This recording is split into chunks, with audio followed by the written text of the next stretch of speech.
Okay, hello. Welcome to day 3, reading with a pendulum. This is so super fun, right? So this is my best solution. I've been playing with this for a while because I want you to be able to see how the pendulum moves. So I apologize if I look funny on the video. I'm gonna be out of it most of the way. Okay, so a couple things. If you do not have a pendulum, you are more than free to use a necklace. This is just my Tiffany necklace. So you can use whatever. It's the same thing with body testing or cards. We're setting an intention that this is the tool that's going to give us answers. That's it. So it really doesn't matter what it is. Okay? So you can use a necklace if you do not have a pendulum. Okay. So when you're holding your pendulum, a few things, like I hold mine, this one has like a flat coin thing at the top. So you can either hold it right on that or you can hold it below it. Whatever feels comfortable for you. This is a journey with you and your pendulum. This one, same with this one, it's got just a little ball on the top. See that? So I usually let that one hang over and I hold it just like that. Now when you're using your pendulum, I just put my arm at my side, relaxed, nothing like super tight like that. You're just relaxing your arm against your body, right? So that's what we're doing. And then your hand is just a 45-degree angle and it's just relaxed. Or you can also put your elbow on the table and go like this, okay? Just so that your body and your arm is supported, so you're not assisting the pendulum and that you know for sure the pendulum is answering correctly, if that makes sense. Okay, so ground yourself if you'd like, but the pendulum's gonna tell you. So if you wanna take a couple deep breaths in through your nose and then out through your mouth before you start, that's perfectly fine, because what that does is it kind of pops you back into your body, right? And so then we need to get a yes or no so we know what our guidelines are for testing. So first thing you're gonna do, you're gonna hold it just, arms at your side, your hand is relaxed, and you're just gonna say, show me yes. And it will start moving in a direction. Now, mind you, I've been working with pendulums forever, so my pendulum is so synced to me, it already answers when I have the thought before I even speak it out loud. I know. You'll get like that too, I promise. Okay, so show me yes, and then show me no. Now, two things here. I like to stop my pendulum in between when I ask questions. So you can either grab it and stop it, or you can tap it on like a cloth or the table or whatever, just to stop the momentum. So, okay, show me yes. And then see, I'll go like that. Show me no. So my no is a circle to the left. And it has always been like that. It will always be like that. And I can pretty much promise you your pendulum will not change. So whatever your yes is will always be your yes.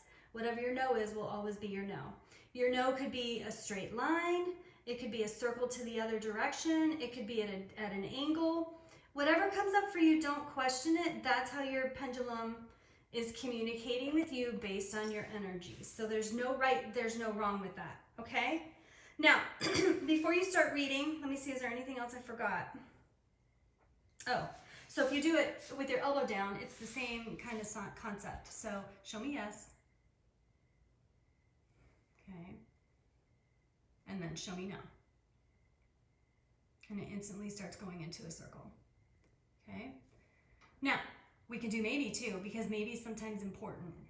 So, show me maybe. So my maybe is back and forth. So I've got a forward and back for a yes. A no is in a circle. See, I'm saying no, so it's going in a circle. And then maybe. Now, the reason I don't let my pendulum go like this, and I don't recommend it for you, is because when you're starting out, it's going to be confusing. I can read it because I can feel the energy when it starts to move, and that's how I know that it's giving me the answer. But until you get familiar with that, it's a good idea to stop it in between. Hope that makes sense.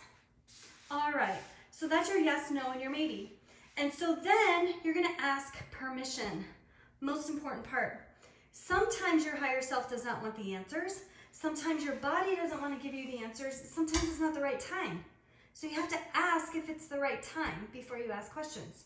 So what I do is, show me yes, show me no. Is it a good time to ask questions? Is it the best time to ask questions? Is it in my highest and best good to ask questions now? Do you understand? So the question has to be super clear. If it's ambiguous, you're not going to get a good reading with your crystal or with your stone or your pendulum. Information in will give you information out. I hope that makes sense. So let's see. Am I 56? It says yes. Am I a boy? It says no. Am I going to Louisiana in October? Okay, it said no. So something must be coming up and I'm not going to Louisiana in October. Am I going to Louisiana in September? Aha! So I'm going in September. I always thought it was going to be October. So here we are. I'm going to Louisiana in September. Am I going in November? It says no. So for sure, I'm going in September. So am I going in the first 15 days of September? Okay, it says yes. Am I going in the last 15 days of September? No.